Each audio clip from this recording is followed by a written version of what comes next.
The thing that I always like is, the hunt. The men were just predators. You want to hunt and you want to find deals. And a lot of times when you can be the go-to guy for the deals, that's how you can provide value. Any other agent can skim and set you up in a list on the MLS. Who cares? Welcome to the Roll Up and Roll Out podcast. Sit down with blue-collar business owners and inspired entrepreneurs to get the industry insights from the leaders that grow our local communities and learn how to scale your business. Regardless of GED, these people know how to GSD. Here is your host, Paul Childers. Let's get to work. Well, welcome back to another episode of Roll Up and Roll Out, where we interview business owners who may or may not have their GED, but every single one of them knows how to GSD, get shit done. Today we got Anthony Higgerson with us with ATD Services. Anthony, thank you for joining us today. Hey, thanks for having me, Paul. Absolutely, man. If you could just give a brief intro kind of on who you are, what your background is, and, what got you started down this path that you're on. Yeah, grew up, just a blue-collar family. We live about an hour north of the Twin Cities here in Minnesota, and just always watch my parents work hard and how they accomplish things, and, that gets instilled in me. So, yeah, school wasn't always my thing, but I got to school, went to private college, all that jazz for entrepreneurship, ironically enough, but tried the corporate world, really wasn't for me. But I saw how my family got ahead with real estate and just fixing houses. So kind of copied them. I bought my first house when I was in college and actually did a Section 8 rental in that for a long time. And then girlfriend at the time, now wife, we were settling down, so we needed a home. And just fixed that house up over a couple years, forced appreciation, sold it for 50% more than we bought it for. Found another home out here in the Lindstrom area that had been neglected. Nobody wanted to buy it because it actually had 2 people had passed away in it from carbon monoxide poisoning. But we picked that up for a good deal and then did the same thing, live and flip, collected capital gains when you move and just keep rolling it bigger and better every single time. Started painting when I was 18. So I had skills of just how to paint houses, and then the economy collapses, 07, 08, and had to go out on my own and start figuring out how to feed the funnel. And from there, just started getting jobs and growing. You start an LLC. I didn't want to be Anthony's painting service. So I wanted something that was a little bit more broad that covered the spectrum because you never know what kind of thing somebody's going to ask you. Hey, do you know how to do this? Yeah, sure. And a couple YouTube videos later, you're in business. So Yep. he just forced appreciation houses. We sold the one in Lindstrom for like twice of what we had bought it for. I try to find off-market properties because I'm a real estate agent as well. YouTube. We found another property. It was like 2 acres on a lake and 5 acres across the street, and we loved it and lived there for 3, 4, 5 years. And COVID hits and inflation and things go crazy, driving prices up, and just had a ton of equity, had like $300K equity in the house already just over that short amount of time. And then another house in my area was coming soon, and I'd known about it off market, but she had already found an agent, was planning on listing, but it went to that coming soon period. And most people don't know, you can't go show a house on coming soon, but you can buy a house when it's coming soon. Okay. So I went to private money lender, AKA mom and dad, and worked out a percentage rate with them. We got it bought cash, and then the house never went live, never had to compete, and then was able to get a house, 5 acres, nice executive 2-story, and it's on this 800-acre private lake. Dead end road, just real nice setting. So I'm looking out at the lake right now, wishing it still had ice, but what are you going to do? It's been a weird winter, that's for sure. Oh man, I was one of those people. Yeah, it's an early spring, now here we are. Reap what you sow. We should know, But it worked out good. So we got into the house, and then the goal was I would sell mine, pay them back, and get a loan. Well, a nice house had come up in Marina and St. Croix just south of us. Um, but it was way more than I really wanted to take on as my first flip by myself. Uh, Purchase price was much higher. It was 5 acres again, but it was a 4,000 square foot house. So they had added a walkout Rambler onto another walkout Rambler and just never finished. Well, I took the 300K that I had just made on selling and then just maxed out my line of credit to get the thing bought, and then just crammed on that thing for about 7 months, me and my one employee, and got it done, turned an awesome profit, paid back my whole $500,000 that I'd borrowed, and now mortgage free, working on getting my paperwork updated so that I can now put a HELOC on this and then use that to borrow and find more flips. Gotcha. You know, what's fascinating to me kind of really with any industry that people get into is um really sometimes the only way to get started is to just get started, right? I mean, it helps that you had parents that knew what they were doing, but I think regardless, if it's something that you're interested in, just start working with somebody that's doing it, learn a little bit, and then dive in, right? So, you know, you talked about your parents doing it.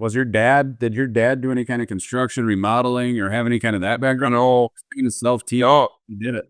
he was really self-taught, and he was just one of those guys that can fix anything. You know, he can do drywall, he can weld, he can plumb, he can do electrical, and all the experience he had gained from having properties and then just rehabbing properties on the side had just given him that experience. My mom's been a real estate agent for almost 30 years now.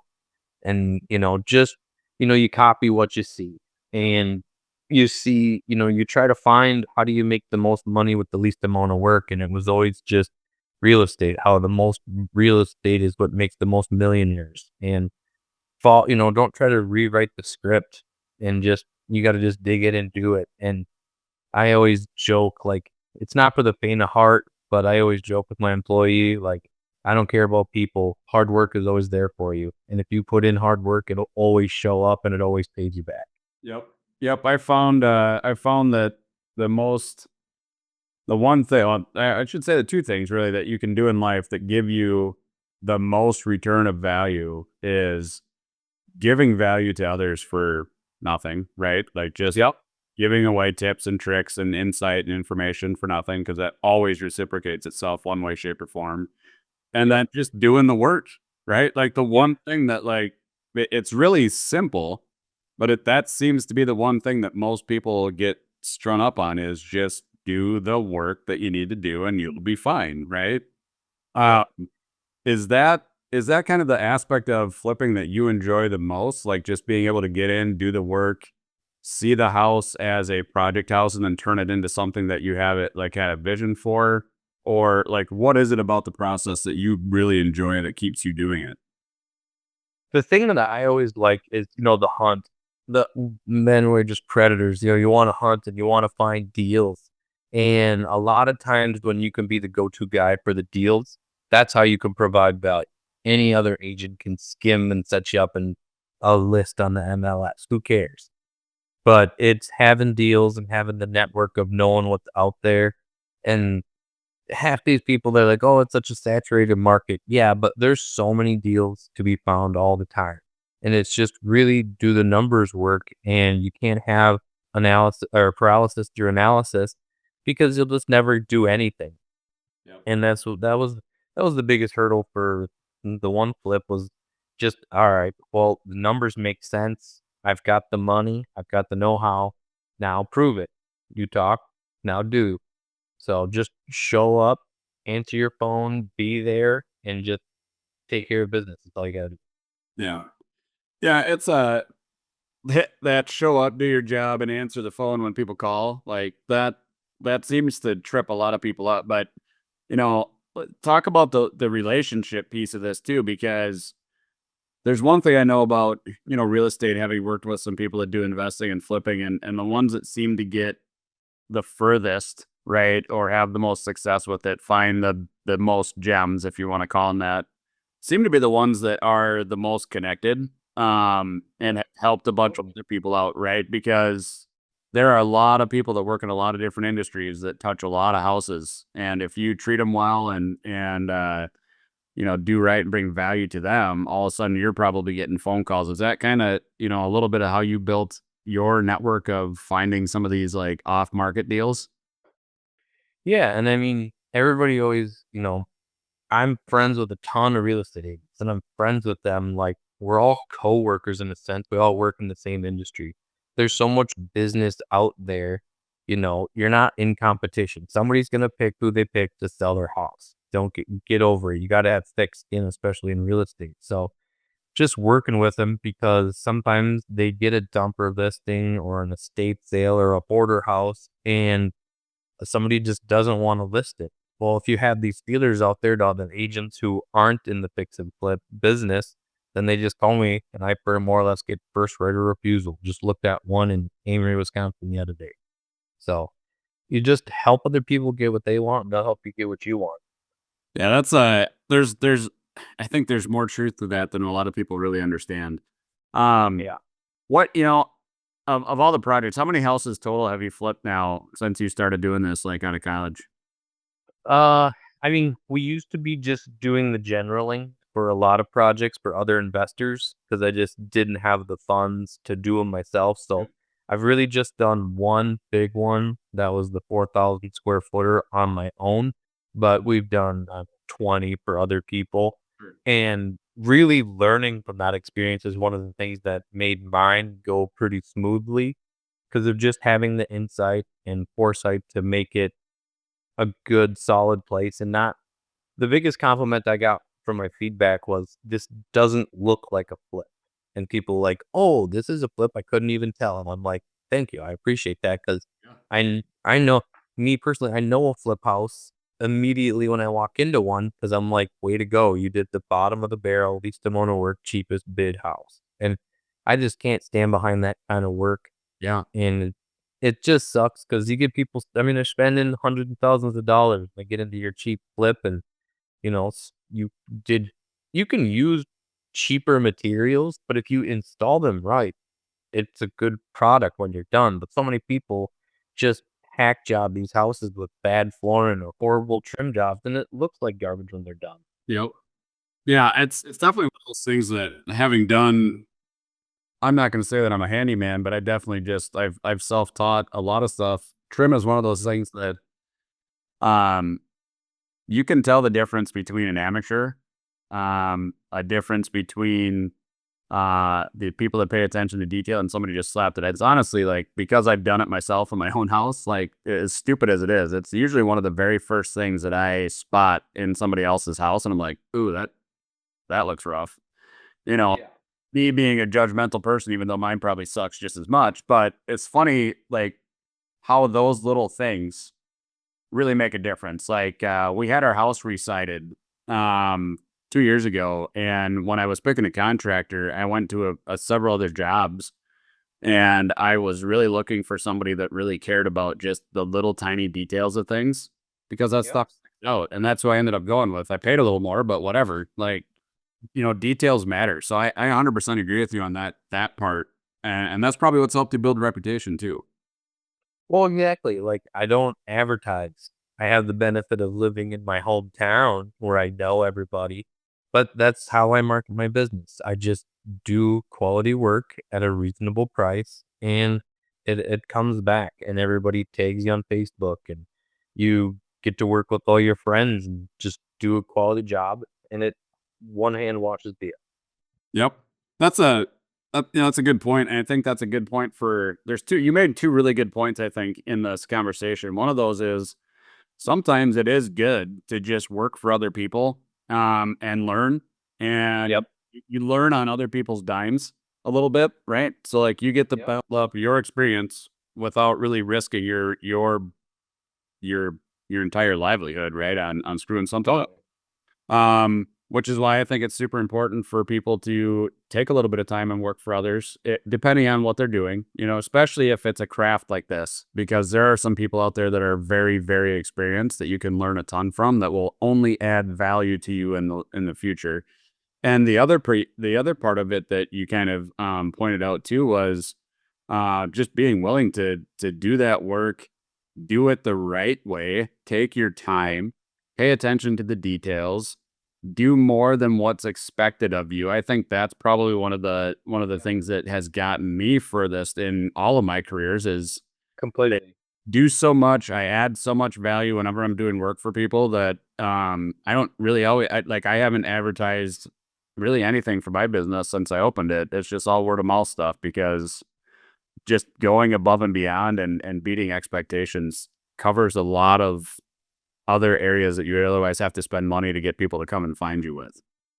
Oh, totally. And it's one of those things, like you said, when you execute beyond expectation, it makes it so much, it gives you that trustworthiness to be able to, when you feel like you maybe need to upsell them on something, you know, that they're going to trust your opinion a little bit more. Like we're helping finishing a basement local here, and we're doing the drywall and the painting portion. And we got there and the framer had just done a hack job and it was missing nailers and the tub surround wasn't fully fastened and all of these things. And it was just like, you know, hey, I'll fix these things for, you know, a couple $100 just to throw them up there. But if I was you, would call that person and hold them accountable, because it's going to be an awkward conversation, but you paid for it. And you know what? That guy who did the work is now going to learn something and provide probably a better service the next time. So you're really doing a lot of other people a benefit. And it was still a few other things that the guy had missed after he came back, but he had said, "Oh, it's fine." I'm like, "I'm just gonna fix it." So, like, I had a fur out around the bathtub, and I'm not even gonna charge him because it took me 2 seconds, but I know I'm gonna go to sleep at night knowing that in a year, it's not gonna be cracked and look like garbage around his new base. Yep. And just little things like that.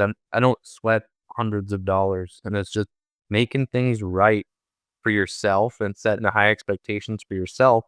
And then if you do that, the customer is always going to be happy, because if I have the highest expectation and it meets mine, well, then I know they're going to be happy, because I'm only going to notice a few little things that could have been a touch maybe better, but they're never going to notice that. Yep. But and that's knowing like what you know versus what the customers know too, right? Like the Right. people that are highly trained and skilled in certain areas, we tend to be our own worst critics because we're like, ah, this isn't perfect. But like if somebody that didn't do what you did walked into the room, there's like a 1 in a million chance that they'd be able to point out that one thing that is just absolutely driving you nuts. Um, Yeah. so I totally understand that aspect completely.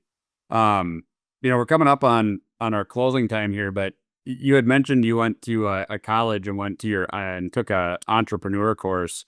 How much of that, just out of curiosity, how much of that course actually has been applicable in your real life entrepreneurship journey? Not what I paid for has been applicable. Just for the sense, I mean, I think you have this really big turning of age when you hit like your 30s, maybe you pop your first kid out and stuff. And now with technology and like audiobooks, there's a book that always comes to mind. It's called The E Myth, that I always recommend to people. It's the person who can work in a business and they're doing really well, but they see their boss as maybe a hack or is struggling. So then they go out and do it themselves, and then they realize all the struggles of being a manager and a technician in there, and just now you're stuck working in the business rather than working on the business. So that was always a really influential book, was The E Myth, of just thinking how to separate yourself as the person running the business rather than the person working in it. I'm still working on that. You know, I'm just a small crew. I had 5 employees for a while, but then you get burned by people and their poor decisions, but you keep trucking forward. Nobody cares. Get back to work. Yep. There's a lot of truth to that, 100%. So, Mhm. but no, man, I know you got some other stuff you got going on here, so I didn't want to take up too much more of your time, but I really appreciate you taking time on and join. And like I said, I appreciate you, being on here and sharing your story a little bit. Yeah, I appreciate you having me on. I'm glad I could find the talk, and love to come on again if you ever need to fill a time slot, man. Absolutely, man. I appreciate that.